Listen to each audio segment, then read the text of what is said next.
कथा सुनाते महापुरुष की, शंकर देव महान संत की।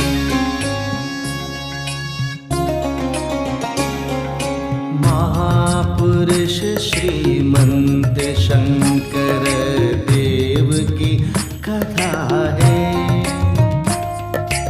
अमृत वचन सुनाते शंकर देव ने कहा है। कोटि जन्म जन्मांतर जिसके महापुण्य संचित होंगे, वही कदाचित मनुष्य कुल में भरत भूमि पर आएंगे। श्रीमंत शंकर देव ने भव्य मंदिर, मठ या आश्रम के बदले नामघर, सत्र आदि की स्थापना कर भक्ति आंदोलन को सामान्य जन तक पहुंचाया। संस्कृत के साथ ही ब्रजवली तथा लोक भाषा के नए नए गीतों की रचना कर स्थानीय नए नए उपायों का भी आविष्कार कर उसके सहारे उसे जनप्रिय बनाया। यही उनकी विशेषता थी।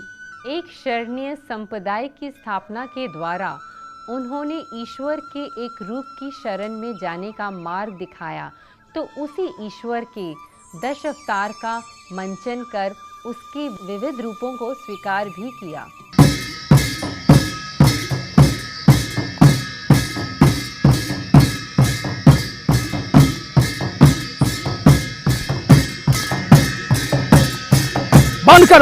बंद करो ये सब।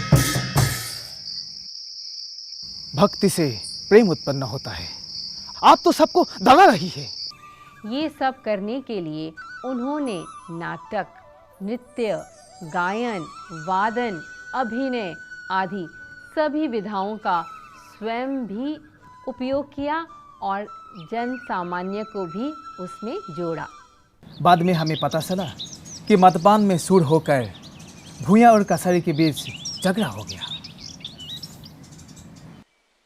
जितने मुखिया थे सबके सब मद्यपान या मद में मिले बीज के कारण इहलोक चले गए। जब यह समाचार हम तक पहुंचा तो जयंत दादा और हमने शांति के लिए बहुत प्रयास किया और जितने भी लोग शांति वार्ता के लिए गए थे उन सबको बंदी बनाकर कसारियों ने वध कर दिया। और कुछ दिनों बाद कसार राजा की मृत्यु हो गई और उनके मुखियों ने हम पर आक्रमण कर दिया और हमने बरडुआ छोड़ने की विमर्श किया। और उस समय हम इसी प्रकार पलायन किए थे।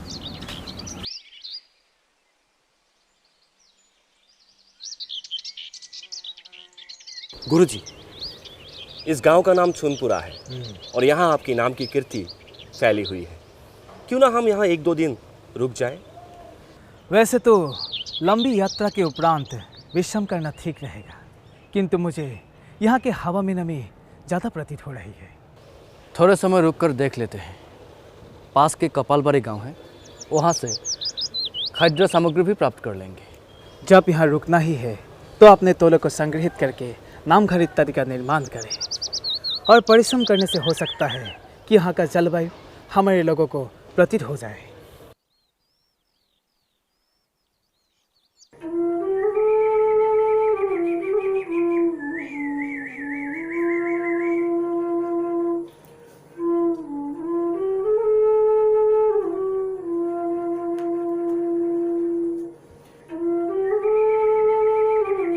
प्रणाम।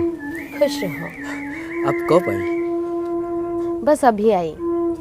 बताइए कैसे आना हुआ? रुक्मिणी कुछ दिनों से बीमार हैं। चलते चलते अचानक गिर जाती हैं और कालिंदी इस बात को लेकर बहुत चिंतित हैं। ये तो चिंता का विषय है ही। किसी वैद्य को बुलाया या दिखाया? नहीं, वैद्यराज स्वयं ज्वर से पीड़ित हैं। कालिंदी बहू कह रही थी अगर हाटी में कोई आयुर्वेद आचार्य है तो भेज दे। शंकर तो बाहर गए हुए हैं, इसीलिए तुम्हारे पास आई हूँ। अभी थोड़े दिन पहले तुम्हारा जोरी का ज्वर ठीक हुआ है। मुझे अभी भी तुम पूरी ठीक नहीं लग रही हो। चल भोजन परोस दिया है, जल्दी से कर ले। माँ, तू क्यों चली आई और तू क्यों भोजन भजन के जल में उजल रही है? सुबह तक तो ठीक था,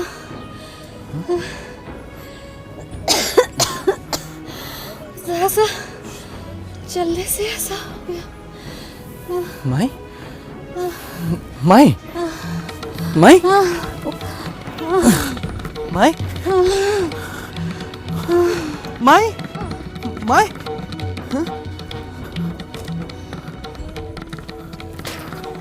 माई, माई, आप चिंता मत कीजिए, आपको कुछ नहीं होगा। माई,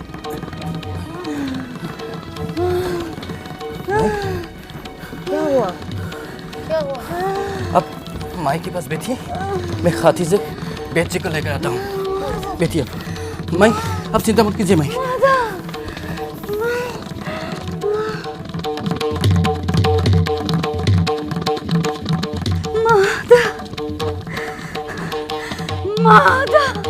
माधव, माधव, माई, माई, हो माई, माई, माई।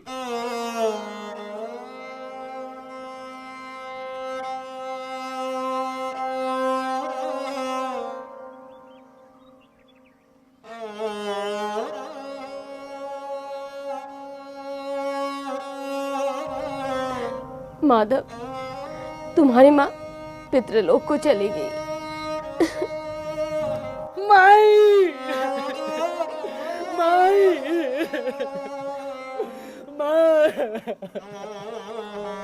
ययेनं वेत्ति हन्तारं यश्चैनं मन्यते हतम् उभौ तौ न विजानीतः नायं हन्ति न हन्यते।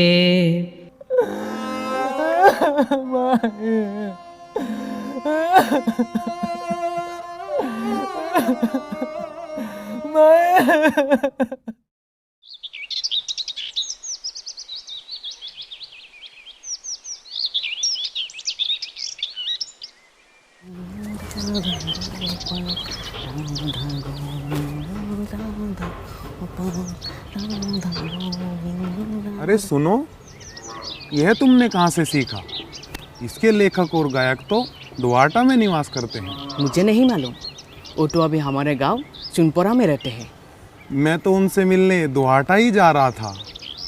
प्रभु की असीम कृपा से मुझे वो यहीं मिल गए। क्या तुम मुझे उनके निवास स्थान तक ले जा सकते हो? हाँ हाँ, क्यों नहीं, आइए।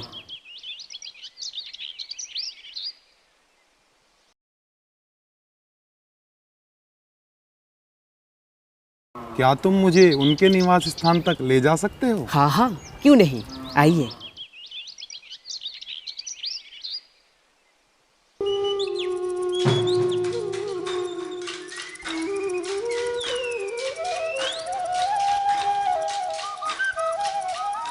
आप तो अपने ही धुन में लगे रहते हैं, संगीत रचना, धर्म कार्यों में व्यस्त रहते हैं, किंतु धुआहता छोड़ने के बाद मैं ही जानती हूँ किस प्रकार मैंने घर गृहस्थी संभाली है। किंतु आज मेरा साहस टूट गया है। घर में पकाने के लिए अन्न का एक दाना भी नहीं है।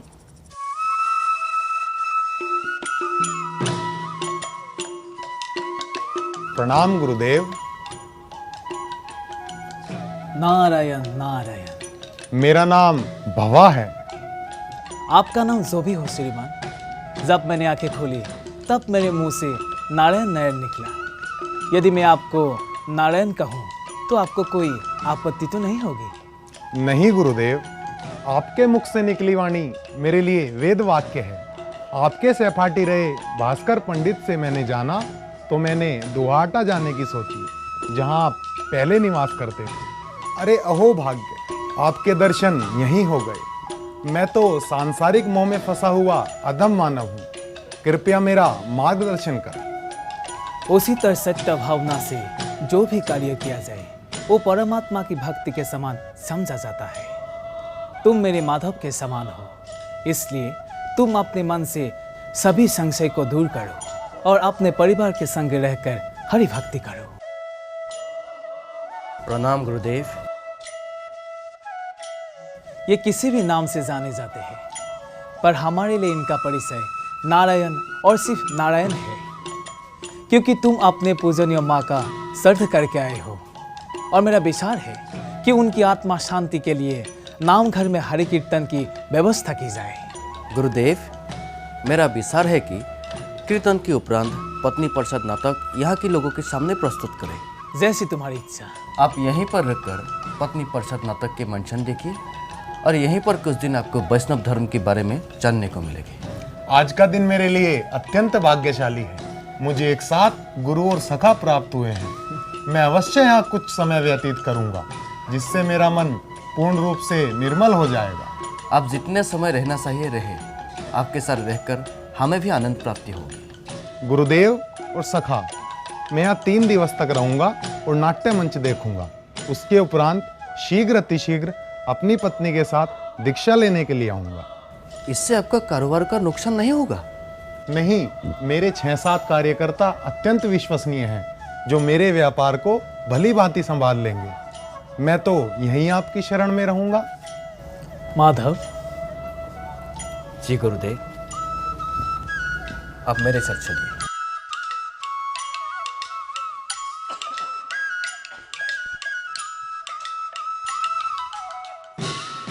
मुझ मूर्ख को क्षमा करें। मैंने आपको पूर्ण रूप से व्यथा बताई भी नहीं और प्रभु ने घर चलाने की सामग्री भेज दी।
कन्हैया, इतनी रात को क्यों बुला रहे हो?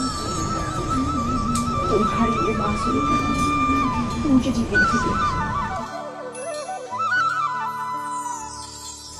तो मुझे जाना ही पड़ेगा।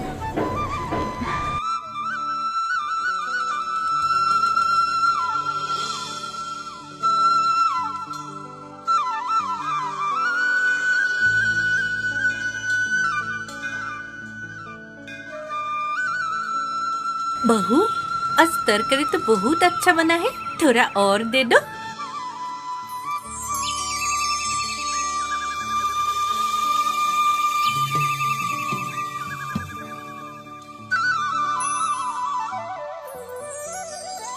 अरे, ये क्या कर रही हो?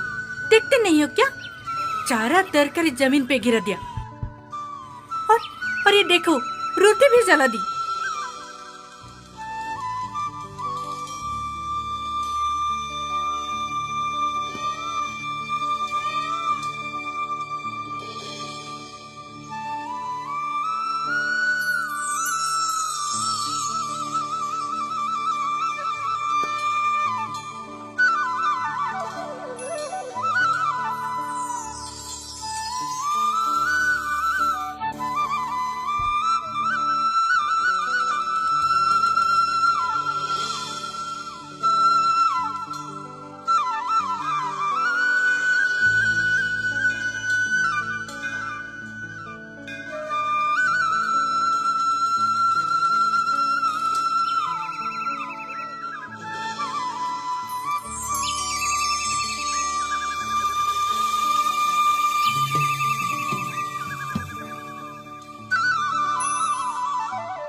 आयुष्मान भव।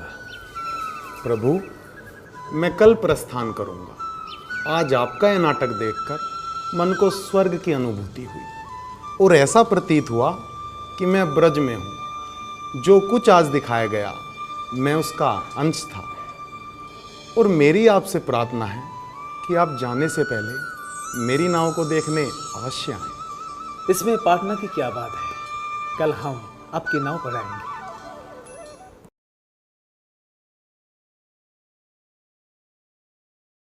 और मेरी आपसे प्रार्थना है कि आप जाने से पहले मेरी नाव को देखने अवश्य आएं। इसमें प्रार्थना की क्या बात है? कल हम आपकी नाव पर आएंगे। अरे सब प्रबंध ठीक है ना? जी, जलपान का व्यवस्था बिल्कुल ठीक है। प्रणाम गुरुदेव। आयुष्मान। गुरुदेव, आप अद्भुत हैं।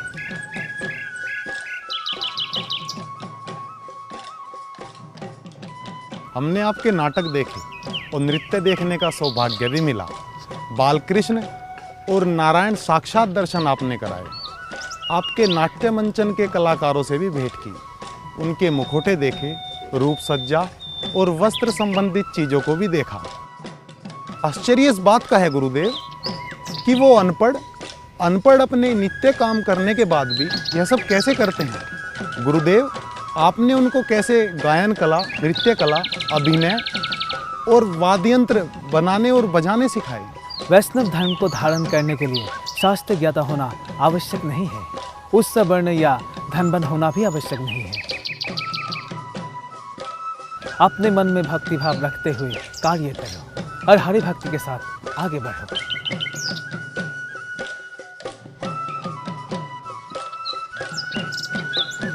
आप कुछ कहना चाहते हैं? गुरुदेव, मैं जयंती पहाड़ के रहने वाला माधव हूँ।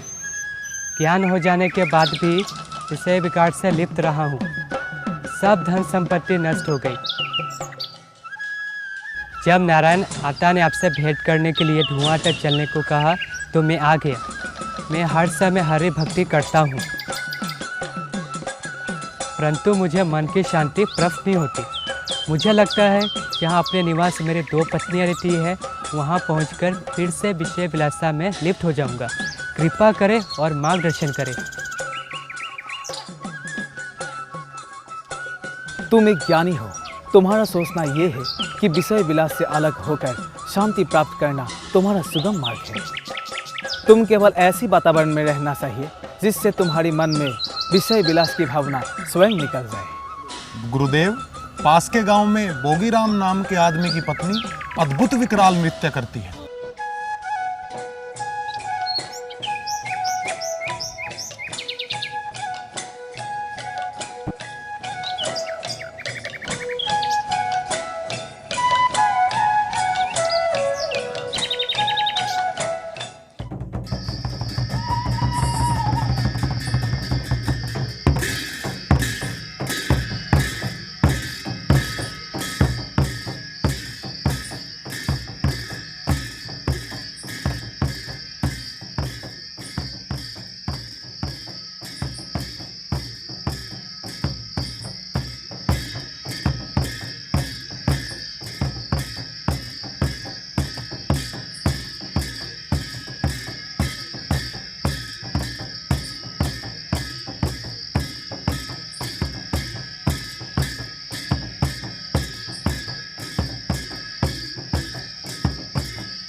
पापी, ये तूने क्या किया?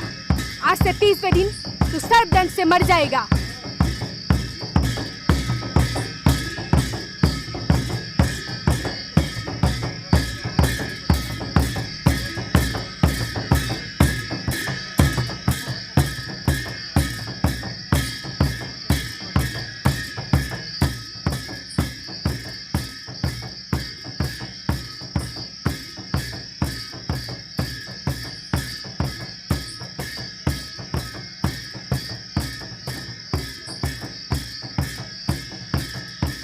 पर पुरुष से संबंध तोड़ दो, नहीं तो तुम्हारा पति तुम्हें छोड़ देगा।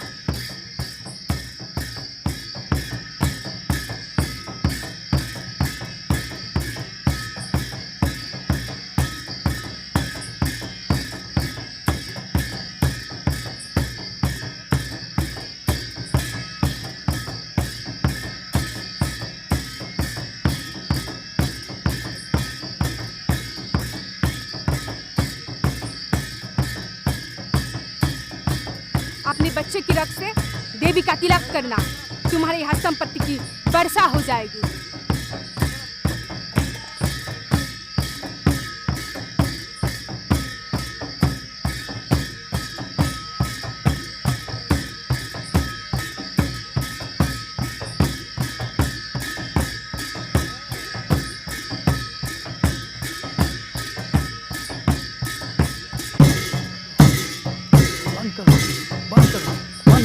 बंद करो ये सब।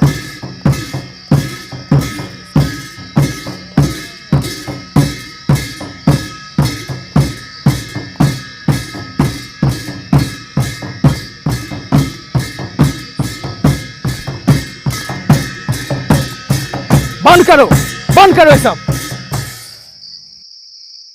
भक्ति से प्रेम उत्पन्न होता है। आप तो सबको दगा रही है। आपको शायद मालूम नहीं, पिछले सप्ताह आपने एक वृद्ध पुरुष को साथी की रक्त से तिलक करवाया था। उसके मनोकामना तो पूरी नहीं हुई, किंतु वो मृत्यु के द्वार पर पहुंच गया। चलिए जाइए, आप लोग क्या तमाशा देख रहे हैं, जाइए।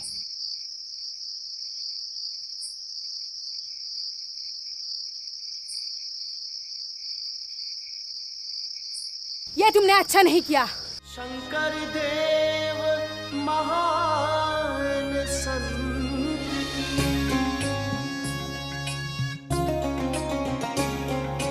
महापुरुष श्रीमंत शंकर देव की कथा है।